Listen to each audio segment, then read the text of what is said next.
Well, obviously, by reading the slides and seeing what I'm wearing, I'm going to be talking about swim goggles today. And the fact is, you do need them, but you don't need them to do presentations. And since I don't want goggle eyes for later, there you go. But basically, I think it goes without saying, in order to complete swim in any triathlon, you're going to need goggles to swim in.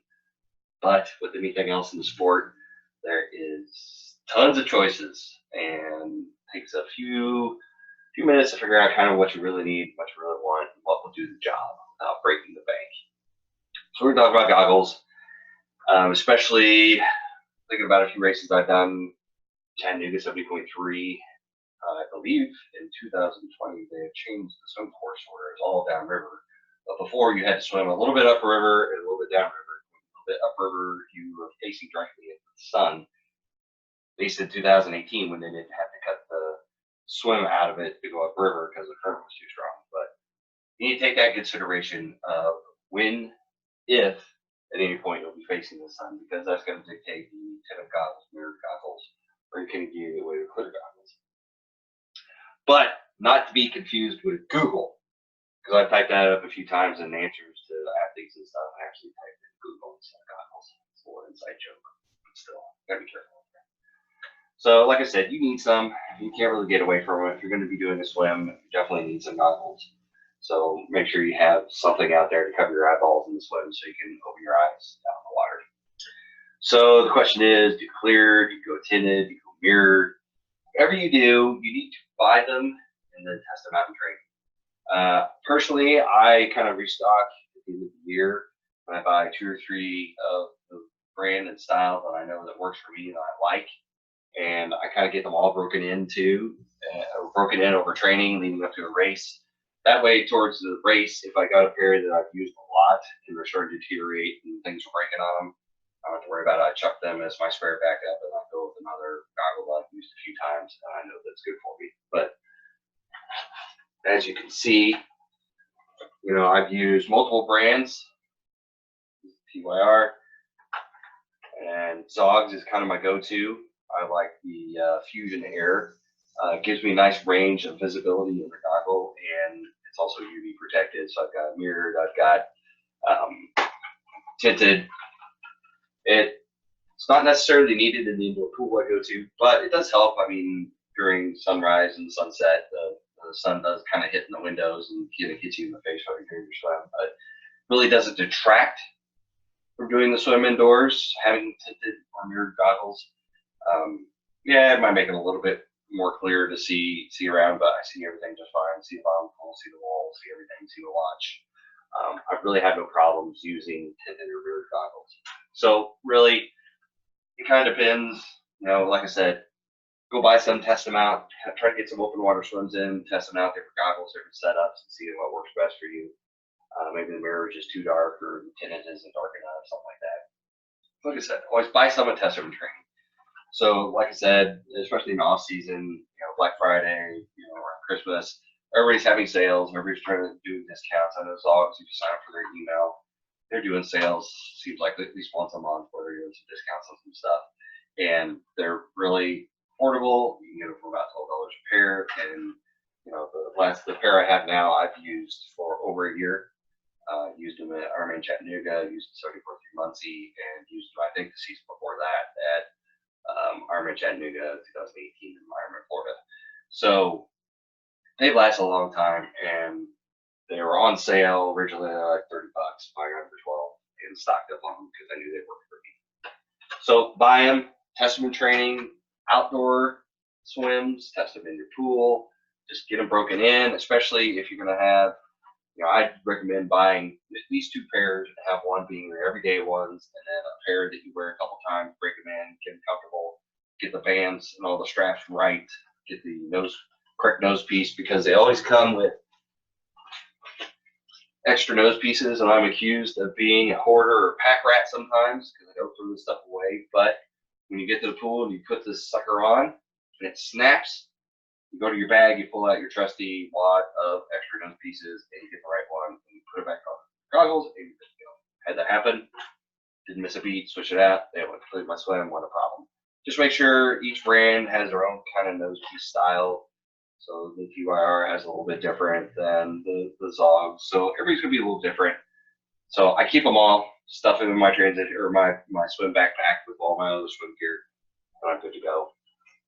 So just make sure, like I said, you test them out in training, you get them set up, you find the right strap that doesn't give you headaches and it keeps water out of your goggles, and you get all set up, and that way on race day it's not a problem. But not all brands and models are alike. Like I said, different models fit your face differently. Everybody's got different faces. No one person's or no two people are the same.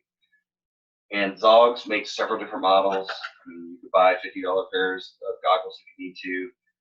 You know, Speedo makes them, Nike makes them, Michael Phelps makes them. I mean, I got some other examples. Arena, I've never heard of them. You know, I just did a Google search. You know, you can find all kinds of different goggles out there. So just kind of depends. Personally, I like the rubber gasket ones. They're ones with a foam gasket. They kind of work, but after a while, those foam can get mashed up in your bag and kind of ripped up and tore up. So it could cause a problem later when you're out there trying to, you know, have longevity in the goggles. They might be cheap, but unfortunately, they might not last a while in your bag. But the rubber goggles are usually pretty good. The key time for me to change them out is when the inside gets so gunked up you can't clean it. It's got gunk in there. It's got all kinds of, you know, body grease and just gunk in there over time that, you know, just sitting in your bag wet, and it might get a little moldy and stuff like that. So that's my indicator that this is time to retire these goggles or make them my very, very backup backups. So I've got plenty. I've got 2 pairs of goggles right now that I'm using, and they work just fine. These are my backups to thrust out next. So these, after I just rotate them through, and these I'll just throw away after I use one of these new ones and replace it with the set I have. But one of the keys is the field of vision. So if you can see this right here, you got a field of vision for the TYR that's a little bit reduced. You got these little things on the side here to hold the straps. On the Zogs, it kind of goes around more, so the actual field of vision you can kind of see to the sides a little bit wider. So that can help you in a race doing your sighting. That can help you see a little bit more to the side if there are people swimming next to you, so you don't get smacked in the face unexpectedly. So there's all kinds of, you know, these Michael Phelps glasses look a little bit wider, a little bit more of the 360-degree view of all the way around, so you don't have to worry about the limited field of vision. And like I said, the fit is going to be the key. You know, find a brand that works and then stock up. That's what my saying for everything. Shoes, for everything. Shoes, socks, tri-suits, whatever. Whatever you use, if you find something that works, load up. So I like these. Like I said, the rubber gasket fits nice in my face. It's nice and comfortable. The nose pieces work well for my face style. It's far enough apart. It doesn't cause any problems. The straps are perfect. I can get them on there and they hold.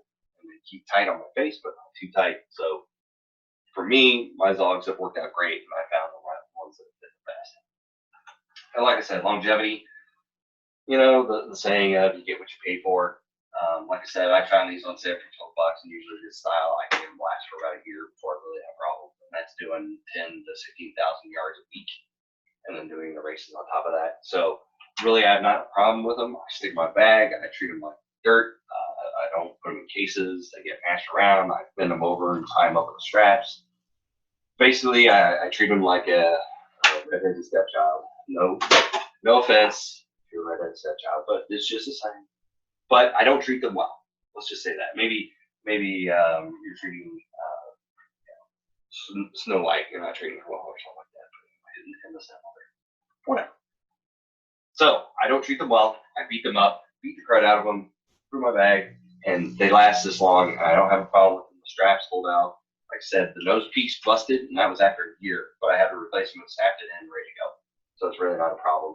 And also, a lot of them come with adjustable, different size nose pieces. So the nose piece it comes with doesn't fit, you can always go back in, and they've got different sizes as well. So that's going to be the key for the goggles: is find a brand, a style that works for you, find clear tinted or mirrored, then go test them out in training, and then at least buy 2 or 3 pairs so you have a good rotation, and you've got a pair that's ready for race day, kind of like shoes. It's already broken in, you know it works, you don't have to mess with it. Just grab it, put it on, bring a pair in your bag, in your transition bag for backup, because you don't want to be out on the beach, put them on your face, and it snaps. And you've got about 5 to 10 minutes before the race starts. Still enough time to run over transition, get your stuff on the back. So that's my advice for goggles for swimming.